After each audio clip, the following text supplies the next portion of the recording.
सुप्रभात, सुदिनमस्तु, शुभमस्तु। सभी विद्यार्थियों का स्वागत हिंदी की इस ऑनलाइन कक्षा में। और प्रतियोगी परीक्षा के संबंध में ये हमारी अगली कक्षा है और इस कक्षा में हम फिर से पढ़ने जा रहे हैं वर्णों को, वर्ण ज्ञान लेने जा रहे हैं। क्योंकि हिंदी व्याकरण की अगर हम बात करें तो व्याकरण का आधार क्या है, अगर हम देखें तो व्याकरण का आधार कहाँ से इसको पढ़ा जाना चाहिए, जिसके ऊपर हम कह सकते हैं कि संधि, समास, उपसर्ग, प्रत्यय को हम अच्छी तरह से याद कर पाएँ, तो वो आधार अगर कोई माना जा सकता है तो वो है वर्ण। तो मैंने शुरुआत की कक्षा में भी आपको वर्ण ज्ञान दिया था। मैंने ध्वनि, वर्ण, शब्द, पद और वाक्य इत्यादि के बारे में आपको जानकारी दी थी। और इसके बाद हम स्वर और व्यंजनों की बात कर रहे थे। तो उसी क्रम में आज हम बात थोड़ी सी गहराई से करेंगे। मैंने आपको बता दिया कि स्वर कौन कौन से हैं, व्यंजन कौन कौन से हैं, और उसी क्रम में आज हम थोड़ा सा स्वरों को और विस्तृत तरीके से समझेंगे और इसके बाद हम व्यंजनों को समझेंगे और एक अनुमान कि प्रतियोगी परीक्षा में किस प्रकार के प्रश्न पूछे जा रहे हैं उस आधार पर हम इस पूरे प्रकरण को समझने का प्रयास करेंगे। तो शुरू करते हैं। तो सबसे पहले मैं यहाँ पर स्वर लिख देता हूँ।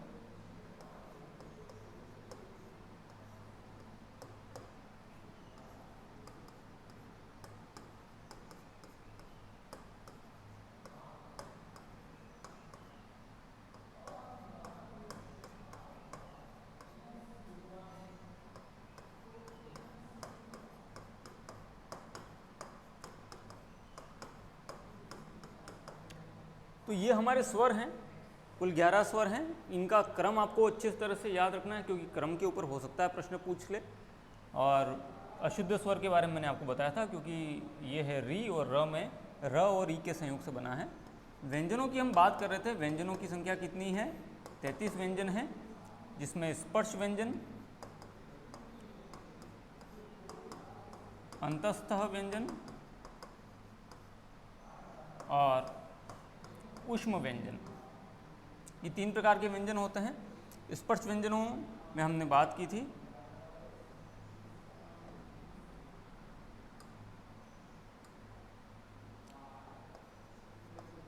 क, च, ट, त और प की।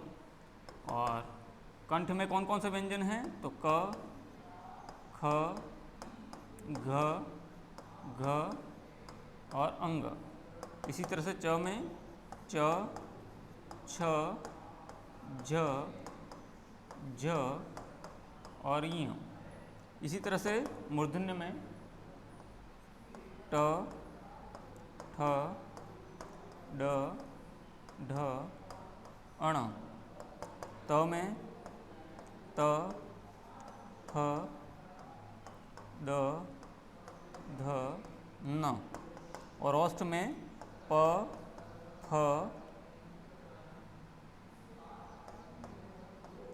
ब, भ और म।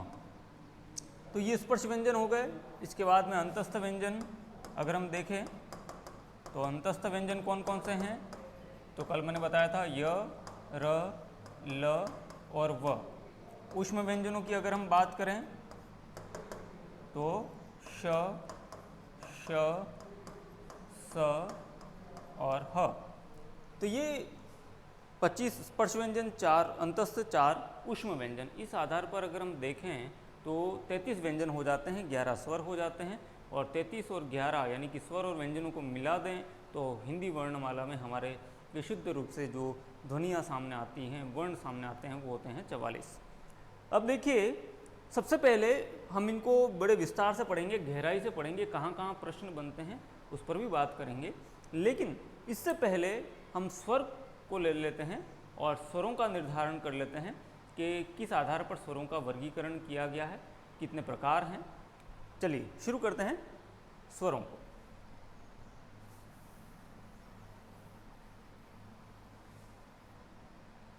तो सबसे पहले स्वर। स्वर अ, आ, ई, उ, उ, री, ए, ऐ, ओ, औ। चलिए, तो ये हो गए हमारे 11 स्वर। अब इन 11 स्वरों में क्या प्रश्न बनते हैं? तो सबसे पहले स्वर की परिभाषा मैंने आपको बता दी। हवा फेफड़ों से ऊपर उठकर बिना किसी अवरोध के मुंह या नाक से बाहर निकले और जिस ध्वनि का उच्चारण हो वह स्वर कहलाती है। यानी कि हवा निर्बाध रूप से मुंह नाक से निकल रही है और जो ध्वनि हमें सुनाई पड़ रही है वो क्या होगी? स्वर होगी। तो इस आधार पर स्वर के भेद हैं कि किसी स्वर के उच्चारण में अगर हम इनका वाचन करें तो आप देखेंगे कि किसी स्वर के उच्चारण में समय भी ज़्यादा लग रहा है और वायु भी ज़्यादा प्रयोग में आ रही है। किसी स्वर के उच्चारण में कम वायु का प्रयोग हो रहा है और आवाज़ भी ज़्यादा प्रयोग में आ रही है। तो इस आधार पर स्वरों के दो भेद कर दिए, दीर्घ स्वर और ह्रस्व स्वर। स्वर के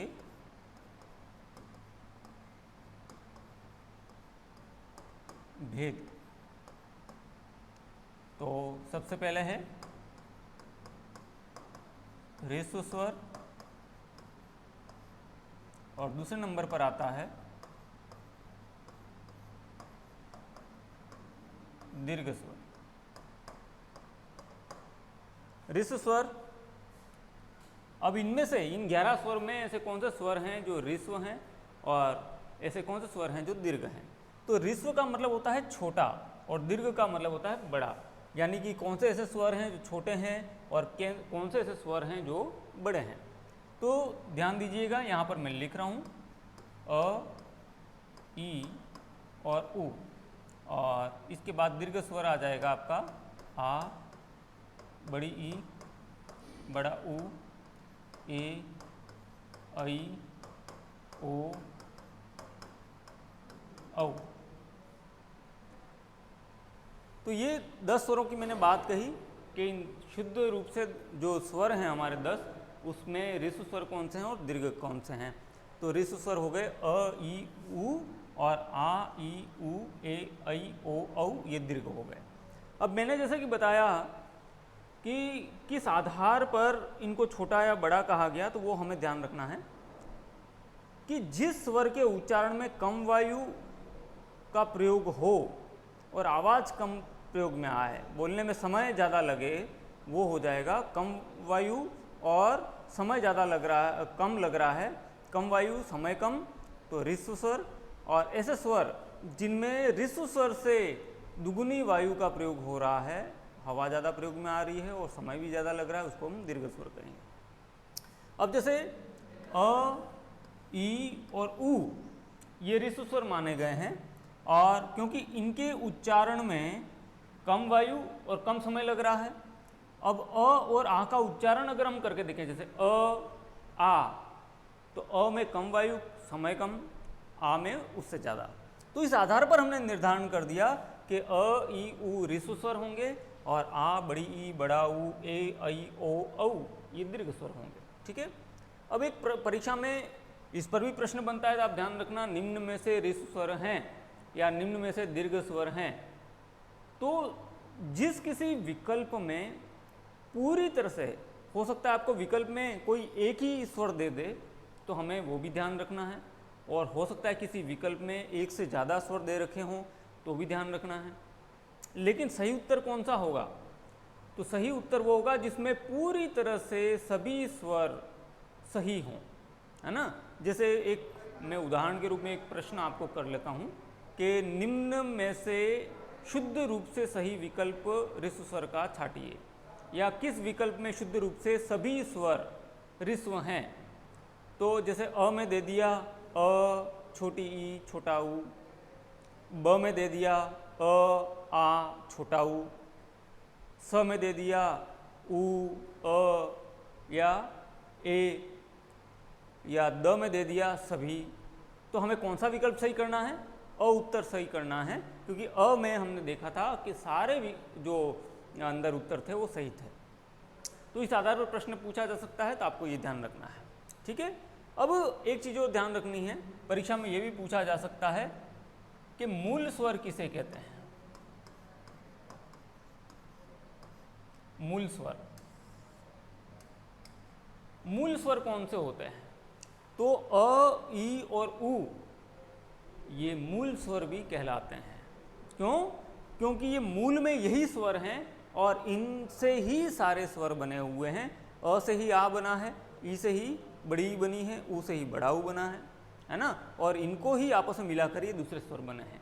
तो मूल में जो स्वर है वो हमारा कौन से हुए? अ, ई और उ। ये तीन स्वर जो हुए वो मूल में हो गए। ठीक है, चलिए, तो भूलिएगा नहीं, जो जो मैं बता रहा हूँ आपको उस पर प्रश्न बन सकते हैं, तो आपको पूरा ध्यान उस पर देना है। आगे बात करते हैं। अब देखिए, एक और प्रश्न परीक्षा में पूछा जाता है।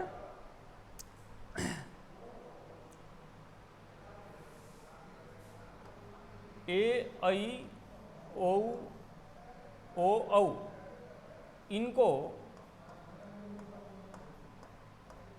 किस नाम से जाना जाता है?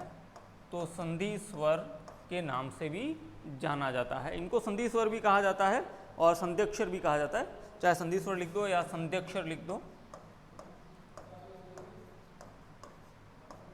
संधि स्वर या संध्यक्षर के नाम से भी हम इनको जानते हैं। क्यों? क्योंकि ये वो स्वर हैं जिनका योग, जिनकी बनावट दो अलग अलग स्वरों के योग से हुई है, इसलिए इनको संधि स्वर कहते हैं या संध्यक्षर कहते हैं। ठीक है, तो परीक्षा में इस पर भी प्रश्न पूछा जाए कि निम्न में से संधि स्वर कौन सा है या संध्यक्षर कौन सा है, तो हमें ये चार स्वर को अच्छे से ध्यान में रख लेना है। ये चारों स्वर हमारे संधि स्वर या संध्यक्षर के नाम से जाने जाते हैं। चलिए आगे बात करते हैं। अयोगवा, प्लुत स्वर।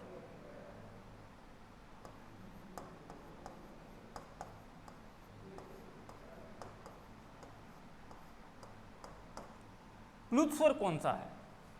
तो प्लुत स्वर के बारे में अधिकतर ये धारणा है कि ऋस्व स्वर की एक मात्रा होती है, दीर्घ स्वर की दो मात्रा होती हैं। जैसा कि मैंने बताया, कम वायु कम समय, इससे अधिक वायु अधिक समय, और यहाँ पर एक मात्रा और बढ़ जाती है।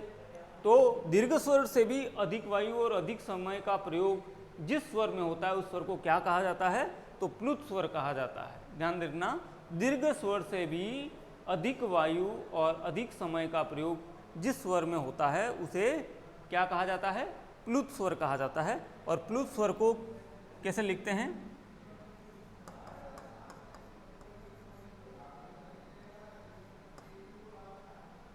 ओम। ठीक है, सॉरी,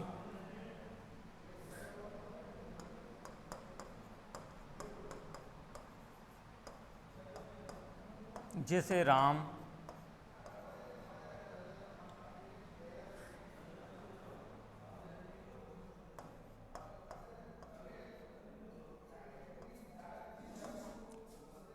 तो कहाँ पर प्लुत स्वर का प्रयोग किया जाता है? तो प्लुत स्वर का प्रयोग कहाँ पर करेंगे हम? तो जहाँ पर हमें ये लगे कि किसी को पुकारने या बुलाने में लंबा खींचना है, तब हम इसका प्लुत स्वर का प्रयोग करते हैं। जैसे राम कहा और राम कहा, तो राम में कौन सा स्वर प्रयोग में आया? प्लुत स्वर प्रयोग में आया। नाटकों के संवादों में अधिकतर हम इसका प्रयोग देखते हैं। ठीक है, अब आपने देखा होगा परीक्षा में कि अधिकतर दो और ध्वनियों के बारे में पूछा जाता है, अम और अह। इन दोनों ध्वनियों को अयोगवा के नाम से जानते हैं। किस नाम से जानते हैं? अयोगवा।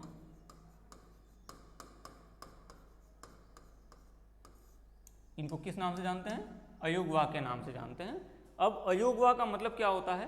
अधन योग धन वाह, अर्थात ऐसी ध्वनियाँ जिसका योग न स्वर के साथ हो न व्यंजन के साथ हो, ये अलग ही उच्चरित होती हैं, इसलिए इनको अयोगवा कहा जाता है, अम और अह। ठीक है, तो ये अयोगवा ध्वनियाँ हैं। अब हम बात करते हैं ये अशुद्ध स्वर, इनको अशुद्ध स्वर भी कहते हैं। ये अशुद्ध स्वर की श्रेणी में आती हैं, इसलिए हमने इसको साथ में नहीं पढ़ा। अब हम और स्वर पर आगे बात करते हैं। तो ये हो गए स्वर के भेद, ऋस्व और दीर्घ, और इसके बाद प्लुत स्वर। तो दीर्घ स्वर में ऐ, ए, ऐ, ओ, औ को किस नाम से जाना जाता है? संधि स्वर और संध्यक्षर के नाम से जाना जाता है। मूल स्वर कौन से होते हैं? अ, ई, उ। क्यों होते हैं? क्योंकि सबसे प्रारंभिक यही ध्वनियाँ हैं, इनसे ही दूसरी ध्वनियाँ बनी हुई हैं। इसके बाद में अशुद्ध स्वर कौन से हैं? तो अम और अह, इनको अयोगवा कहा जाता है। अयोगवा इसलिए कहा जाता है क्योंकि इनका योग न स्वर के साथ में है न व्यंजन के साथ में है, इसलिए इनको अयोगवा कहा जाता है। और री के बारे में बता ही चुका हूँ, अशुद्ध स्वर इसलिए क्योंकि इसमें र व्यंजन है जो ई के साथ जुड़ा हुआ है। चलिए स्वर में और आगे बढ़ते हैं।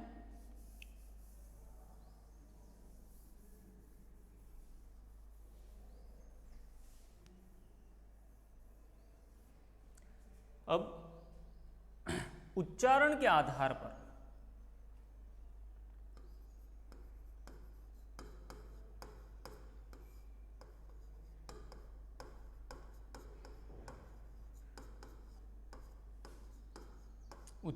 आधार पर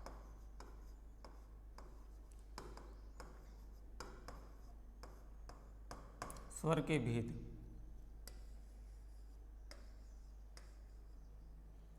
उच्चारण के आधार पर स्वर के कितने भेद होते हैं? तो यहाँ पर दो प्रकार के स्वर हमारे सामने आते हैं। अनुनासिक स्वर और दूसरा है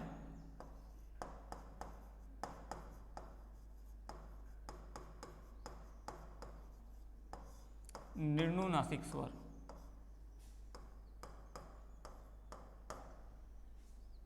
अनुनासिक स्वर और निर्नुनासिक स्वर।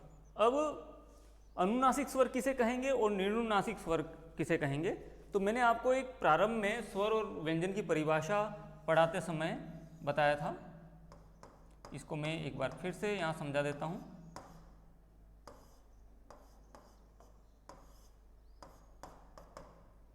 अब देखिएगा, स्वर की परिभाषा अनुनासिक स्वर में किसे बनती है? तो स्वर की पहले परिभाषा, फिर अनुनासिक स्वर की। तो हवा फेफड़ों के साथ ऊपर उठे और बिना किसी अवरोध के मुंह या नाक से बाहर निकले और जिस ध्वनि का उच्चारण हो वो क्या कहलाएगी? क्या कहलाएगी? वो स्वर कहलाएगी। वो ध्वनि क्या कहलाएगी? स्वर कहलाएगी। अब देखिए मैंने क्या कहा स्वर की परिभाषा में? हवा फेफड़ों से ऊपर उठे बिना किसी अवरोध के मुंह या नाक से बाहर निकले। ठीक है। अब अनुनासिक स्वर की परिभाषा देखते हैं। हवा फेफड़ों से ऊपर उठे, मुंह और नाक से हवा फेफड़ों से ऊपर उठकर बिना किसी अवरोध के मुंह और नाक से बाहर निकले और जिस ध्वनि का उच्चारण हो वह क्या कहलाएगी? अनुनासिक स्वर कहलाएगी। अनुनासिक स्वर। ठीक है। तो यहाँ पर देखिए स्वर और अनुनासिक स्वर में क्या भेद हुआ? तो यहाँ पर स्वर की परिभाषा में मुंह या नाक था, बिना अवरोध के मुंह या नाक से बाहर निकले, जबकि अनुनासिक स्वर में क्या हुआ? मुंह और नाक, यानी कि स्वर में या तो हवा मुंह से बाहर निकल रही है, नाक से बाहर निकल रही है, दोनों में से एक। लेकिन अनुनासिक स्वर में मुंह और नाक दोनों प्रयोग में आ रहे हैं।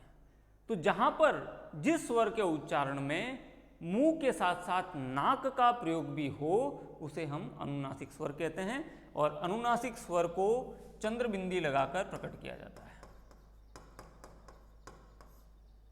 चंद्र बिंदु जो हमारा कैसा लगता है? शिरोरेखा के ऊपर इस तरह से। ठीक है। तो यहाँ पर चंद्र बिंदी लगाई जाती है, उसको अनुनासिक स्वर कहते हैं। अनुनासिक स्वर में मुंह और नाक दोनों प्रयोग में आते हैं। निर्नुनासिक स्वर किसे कहेंगे? तो हवा फेफड़ों से ऊपर उठे और बिना किसी अवरोध के सिर्फ कहाँ से बाहर निकले? मुंह से। तो निर्नुनासिक स्वर में हवा निर्बाध रूप से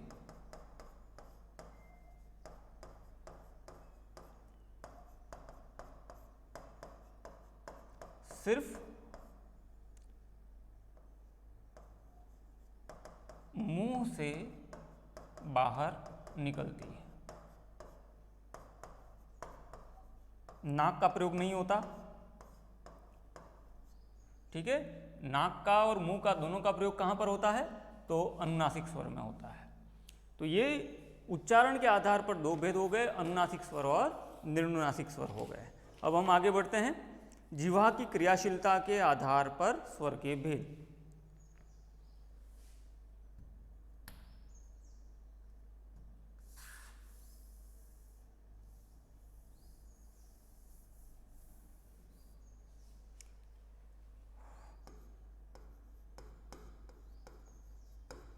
जिह्वा की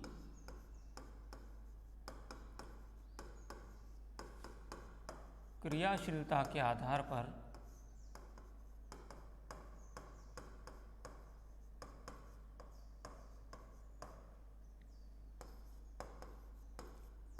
स्वर के भेद। अब देखिए, हमारे मुख में जिह्वा है, ठीक है। अब इसके हम तीन भाग कर लेते हैं।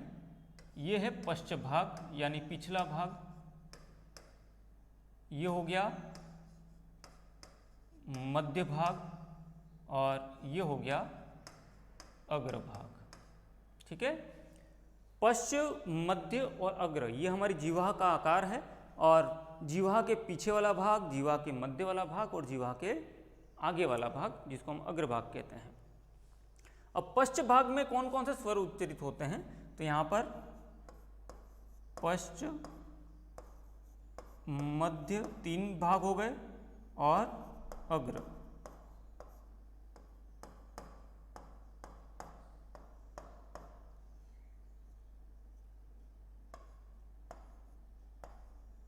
ठीक है। तो पिछले वाले भाग से कौन कौन से स्वर उच्चरित हो रहे हैं? तो वो हैं आ,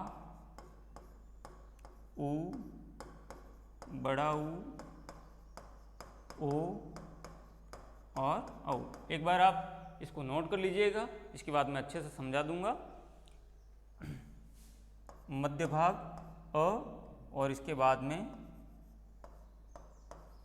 अग्र भाग ई,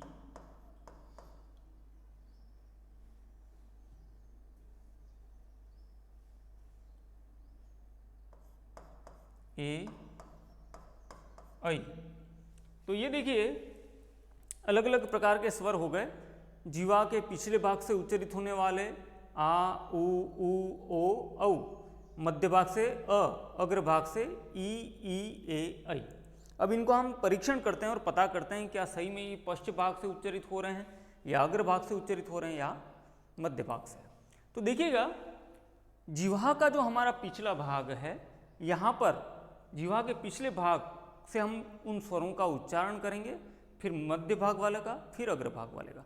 तो आप पता करेंगे, बिल्कुल दबाव के साथ में बोलना है, धीरे से बोलना है, तो आप स्वयं पता कर लेंगे कि हाँ भाई जिह्वा का वो भाग क्रियाशील है। तो सबसे पहले पश्च भाग आ, उ, ओ, औ। मध्य भाग अ और अग्र भाग ई, ए, ऐ। तो देखिएगा, आपने जब पश्च भाग वाले स्वर उच्चरित किए तो जिह्वा का पिछला भाग क्रिया में आ गया, है ना। वहाँ हमें ऐसा आभास हुआ कि उस स्वर के उच्चारण में वहाँ से ध्वनि निकल रही है या वो भाग क्रियाशील है। मध्य भाग में हमने बोला अ, तो अ में हमारे जिह्वा के बीच का जो भाग है उसके दोनों किनारे सक्रिय हो गए। इसके बाद अग्र भाग में आपकी जिह्वा ई, ए, ऐ, जो हमारे दांत हैं, दंत पंक्ति है नीचे वाली, हमारी जिह्वा क्या करती है? जिह्वा की आगे की नोक जो है वो नीचे वाले दांतों को हल्का सा पीछे से स्पर्श करती है। आप बोल के परीक्षण कर सकते हैं ई, ए, ऐ। तो इस आधार पर अगर हम एक साथ में इन स्वरों का उच्चारण करें तो हमें पता चल जाएगा कि पिछला भाग, मध्य भाग और अग्र भाग। तो एक बार परीक्षण कर लेते हैं, मेरे साथ में आप दोहराएंगे आ, उ, ओ, औ, अ, ई, ए, ऐ। तो ये मैंने आपको बता दिया।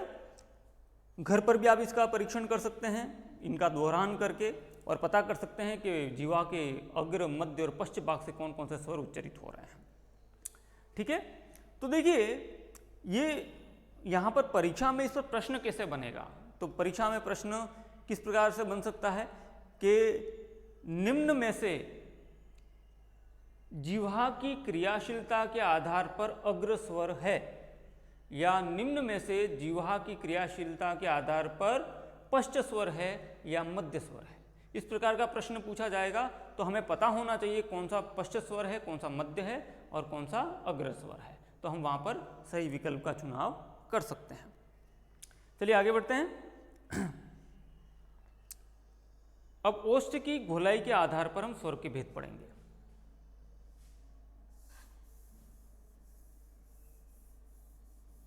हमारे होंठ गोलाई ले लेते हैं जब हम किसी स्वर का उच्चारण करते हैं।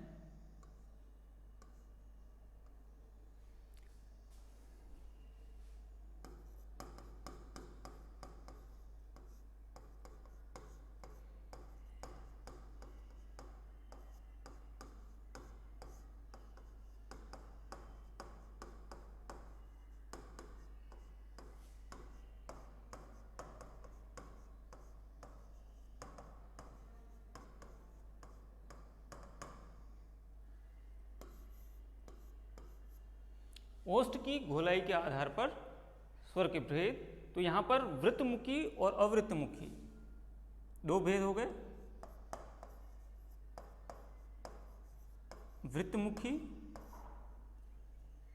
वृत्तमुखी जिसको हम कहते हैं वृत्ताकार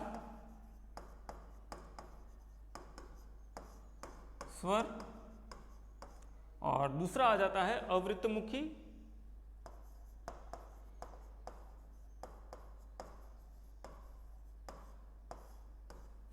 या अवृत्ताकार स्वर।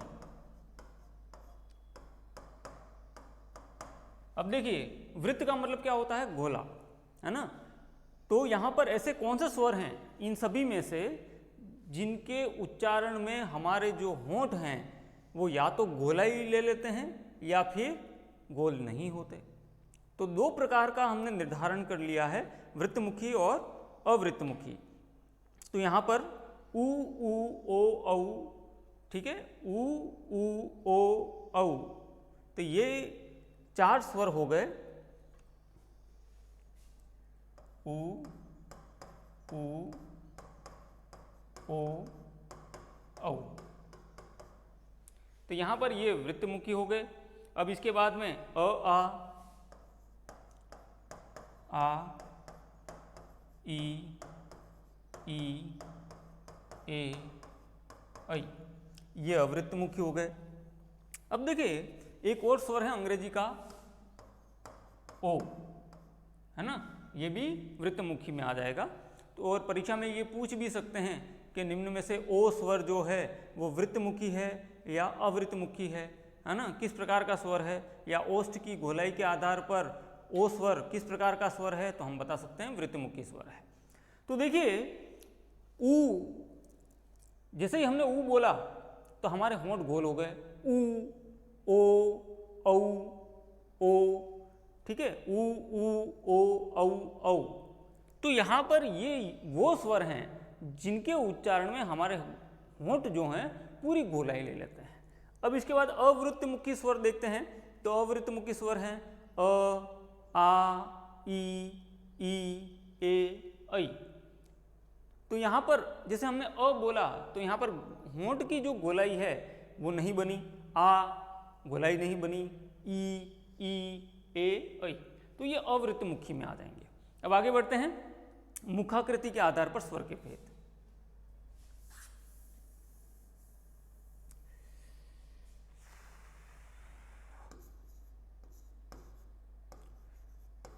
मुखाकृति के आधार पर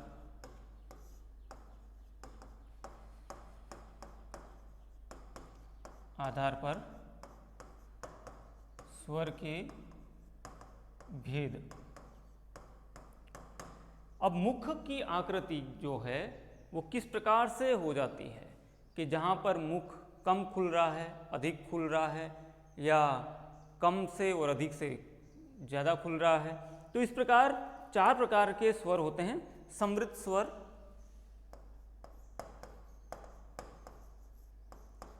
समृद्ध स्वर, दूसरा अर्धसमृद्ध स्वर,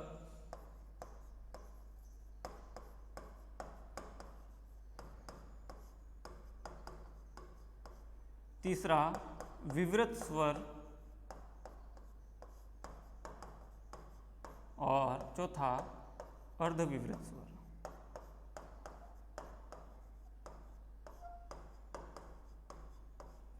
तो यहां पर समृद्ध में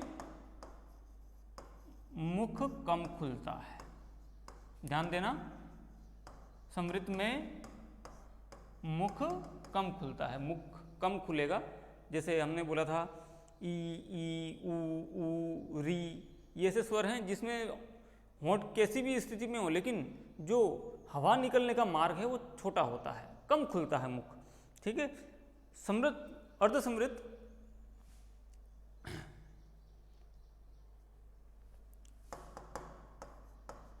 समृद्ध स्वर की तुलना में अधिक खुलता है।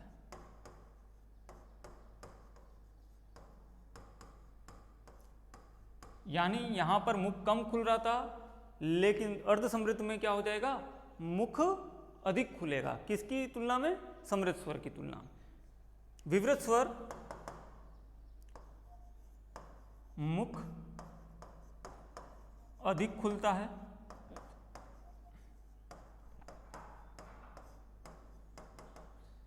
और अर्धविवृत स्वर में हो जाएगा विवृत से कम,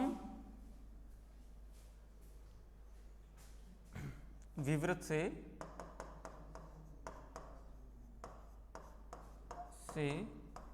कम एवं अर्धसमृद्ध से अधिक खुलता है।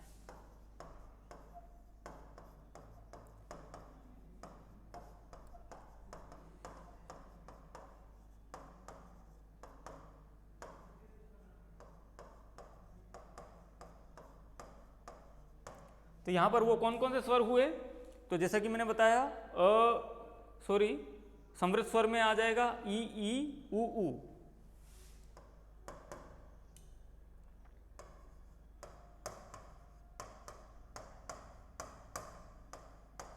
और एक री भी हम ले सकते हैं। इसके बाद अर्धसमृद्ध स्वर में कौन सा आ जाएगा? तो ए और औ, ए और ओ। विवृत स्वर में कौन कौन से आ जाएंगे? तो विवृत में जो स्वर आएगा वो होगा आ।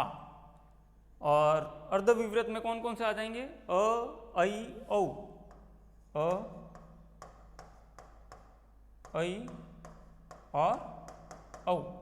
तो इस प्रकार ये मुखाकृति के आधार पर स्वरों का वर्गीकरण हो गया, जिसमें कौन कौन से स्वर हुए? समृद्ध स्वर हो गए हमारे, अर्धसमृद्ध स्वर हो गए, विवृत स्वर हो गए और अर्धविवृत स्वर हो गए। तो सबसे पहला समृद्ध स्वर में क्या आ जाएगा? समृद्ध स्वर किसे कहते हैं? तो जहाँ पर मुख कम खुलता है उसको हम समृद्ध स्वर कहते हैं। तो कौन कौन से हुए? ई, ऊ और री। अर्धसमृद्ध स्वर समृद्ध स्वर की तुलना में अधिक, यानी कि समृद्ध स्वर से अधिक मुख खुलेगा, तो वो कौन से स्वर हो गए? ए और ओ हो गए। और विवृत स्वर, तो मुख अधिक कौन से स्वर में खुलता है सबसे ज़्यादा? परीक्षा में ये प्रश्न भी पूछा जा सकता है कि मुखाकृति के आधार पर विवृत स्वर में मुख अधिक खुलता है, निम्न स्वर है, तो वहाँ पर हमारा विकल्प सही कौन सा होगा? आ। तो अर्धविवृत स्वर किसे कहेंगे? तो जहाँ विवृत से कम, यानी कि इससे कम, क्योंकि यहाँ मुंह अधिक खुल रहा था तो उससे कम खुलेगा, और अर्धसमृद्ध से अधिक, तो समृद्ध स्वर की तुलना में अधिक। तो यहाँ पर दोनों के बीच के जो स्वर हैं वो हैं अ, ऐ और औ। तो इस आधार पर हमने देख लिया कि कौन कौन से स्वर होते हैं और किस प्रकार से स्वरों का निर्धारण किया जाता है, इत्यादि बातों की हमने आज जानकारी ली है आपसे। तो स्वरों का भेद हमने पूरी तरह से पढ़ लिया। अब हम बात करते हैं आगे व्यंजनों की। अब व्यंजन कौन कौन से होते हैं वो मैंने आपको बता दिया है ना। 3 प्रकार के व्यंजन होते हैं। कौन कौन से? स्पर्श व्यंजन, अंतस्थ व्यंजन और ऊष्म व्यंजन। ये अलग अलग प्रकार के स्वर होते हैं। तो देखते हैं, आज की कक्षा में इतना ही। अगली कक्षा में हम व्यंजनों के साथ में उपस्थित होंगे और व्यंजनों का अच्छे से स्पष्टीकरण करेंगे। तब तक के लिए धन्यवाद।